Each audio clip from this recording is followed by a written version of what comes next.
going on, guys? Welcome back to another video, and today we're going to go over the 5 things that we recommend you do first when you first get a Jeep before you go off-roading.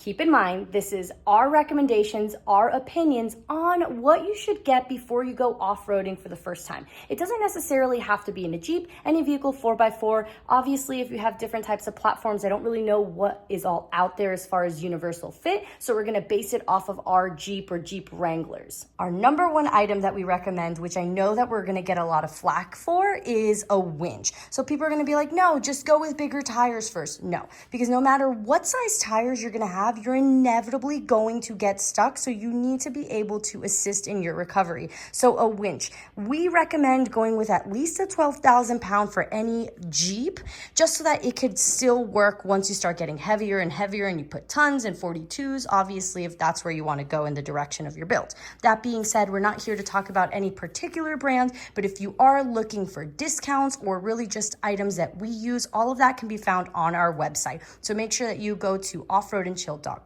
and check out a bunch of special discounts that we have for our friends and followers. On all 3 of our Wranglers, we do use synthetic line winches. That doesn't mean that the steel rope doesn't work. If that's what you guys prefer or if that's what you can afford, you can always switch the line out at any later date, any point in time. The winch itself doesn't change. Depending on the brand you go with, winch-wise, there are different options, right? We already discussed the cable, but there's different types. Some of them come with fair lead. Some of them you have to buy the fair lead. This is the fair lead.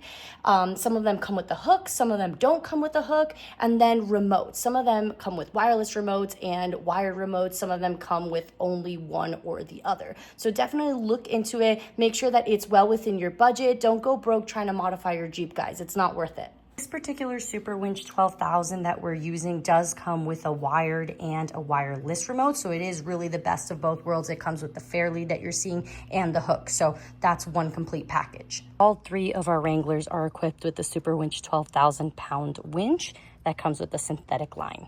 It's a snowball effect though, right? So obviously you're gonna be like, okay, Luna, I got a winch, but where am I gonna put it? So there are different base level Jeeps, I'll say, the Rubicons and stuff like that, that do have a bumper that allows you to put in an aftermarket winch, or really all winches are aftermarket for Jeeps. But that being said, if you don't have that type of bumper straight from the factory, you're going to need an aftermarket bumper. So on our JLU, we have the Motobill Tomahawk. On our JKU, we have the Artec Industries high clearance bumper. And I love that it has this interchangeable skin here, so if it gets too banged up, you can go ahead and get a freshie. And on our 2-door JK, we have another Tomahawk Motobill bumper. Guys, I have something extremely exciting to show you. Look at this. You guys remember that we already have north side lights, and these might look very, very similar, but it is totally different. This is the regular 6-inch spotlight from north side, but this one is the Pro, and I'm going to tell you the difference between one and the other, but this is super exciting. On the JKU, we chose the spotlight, but they also have the combination between the floodlight and the spotlight for the regular light. But on this one, we showed the floodlight and spotlight combo, as you can see. Look at this beauty. Guys, and let me just point out this box. They always have this amazing box presentation. Look at this. Even the box is beautiful. As you can see, other than the lens, they look very similar, but the difference is on the light output, guys. This one, the regular 6-inch pod, offers 2,300 lumens, which is good enough. This is not bad at all. But the Pro version, guys, offers a whopping 4,080 lumens. Yeah, that's a pretty big upgrade. And you guys might say, oh, it must be twice as expensive. No, guys, that's the funny part, and that's why we're so excited. But the difference in price between the regular and the Pro version is only $70, believe it or not. But wait, that's not it. That's not the only difference. On this one, you have a solid halo light, which is beautiful. I love it. Everyone loves the halo light. But on this one, the halo lights do several functions, which is very good if you take your Jeep to a Jeep meet or a show or whatever. It is stunning, guys. It is beautiful, and we highly recommend these lights. If you want to get your own north side lights, I highly recommend using our discount code for an additional discount. So just go ahead. I'm going to leave you the discount code here and just order yourself a set of north side lights. There's tons of really good companies that make some amazing armor, guys. We highly recommend that you shop American. Again, on our website is going to be a bunch of different companies that we've worked with, that we've tried, that we've definitely put it through its paces, and so we know that it works. And you definitely, in this case, and like a lot of others in just the aftermarket upgrading world, you definitely get what you pay for. So we have Winch being the first one, we have the bumper being the second one, so moving on to number 3. I do want to take a second to let you guys know that just with the first 2, you guys can go off-roading. And obviously there's going to be people in the comments that are going to be like, I don't need a winch to go off-roading. I don't need an aftermarket bumper to go off-roading. I never said you do. These are just recommendations to make your life easier, and also the friends and different clubs, social clubs that you might be out there at different parks off-roading with. You have to, in my opinion, be able to help recover yourself in the event of getting stuck, or even help the person in front of you or behind you, and that makes everything easier when you have a winch. Next up, as far as the modifications go, I recommend tires. Now, this is an extreme. These are 42-inch sticky Treps. And I'm not saying jump into the sticky compound game right off the bat. This is definitely not for everyone. But I will say most Jeeps do come with street tires. But there's tons of different options as far as mud terrains go that you can still daily drive it.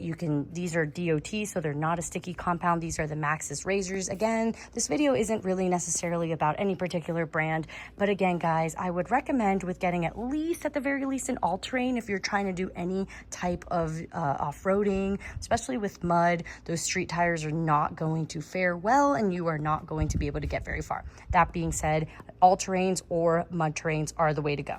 Another thing that I see people rushing to upgrade as soon as they get a vehicle or a Jeep Wrangler is the wheels. So again, you guys come for me in the comments. I am a very, very firm believer that if you're gonna spend money and you actually wanna off-road, and you might even wanna take off-roading to the extreme, just buy once, cry once, and invest in beadlocks. We've run several different companies throughout the years, and honestly, there are pluses and minuses to them all. There is no perfect product, but a beadlock wheel is going to allow you to air down to single digits as far as the tires go, which is going to aid you as far as traction, especially out east where it's muddy and wet and raining and there's very little traction to be seen. If you're gonna do any type of off-roading other than scenic off-roading, okay, so any type of off-roading that is harder than scenic, you are going to mess up your wheels. There are going to be scratches, dents, preferably no chunks missing because it is aluminum, but basically I'm saying, guys, they're not going to look brand new forever. So you need something that you're going to be okay with taking on that damage. So don't get a wheel just because it's pretty. Get one for functionality. Get one that's going to allow you to air down. And again, guys, this whole video is geared towards people that want to do off-roading with their rigs.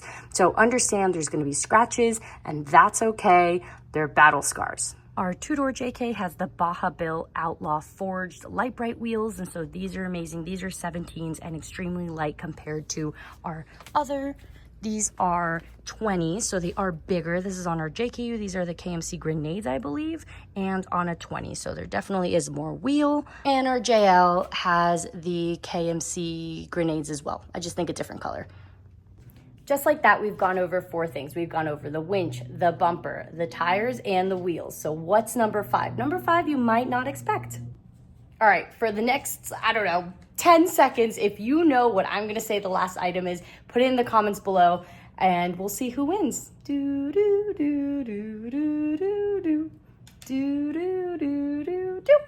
If you guessed a quick air down, then you're correct. If you didn't, that's okay. I, for the longest, did not carry one because we didn't really ever air up, so there was no need to air back down because we just were constantly at like 4 or 5 PSI. But guys, now we do keep a kit in every single vehicle.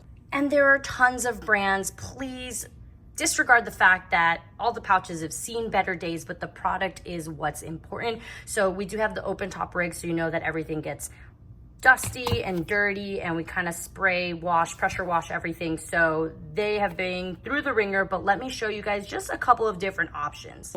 There are so many different brands that have their own, and they're more or less basically the same thing, But these are quick. This is a quick air down tool, and I can show you guys how to set it up. It's fairly simple, but you have analog, or what I call analog, and then you have fancier.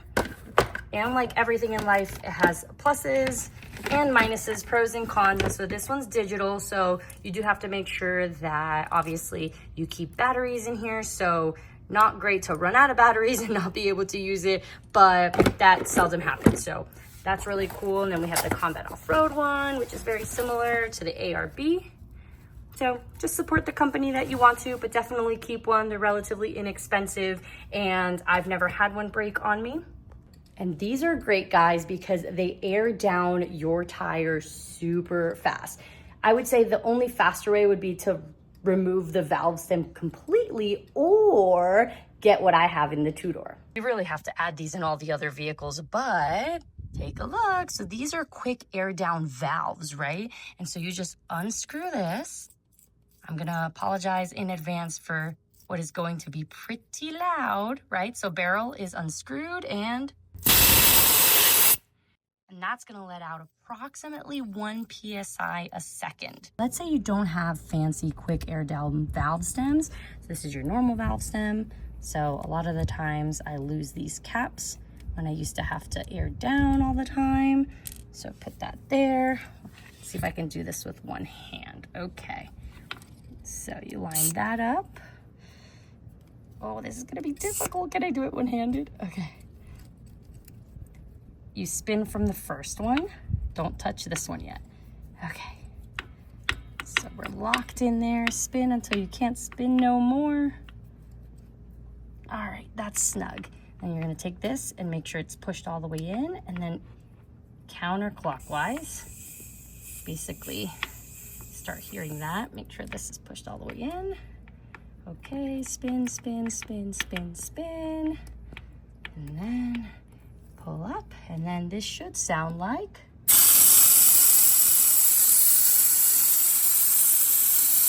So when you push that section back in, it'll tell you what you're at. So I'm at 9. And this way does take longer than that way, obviously. Now I'm at 8.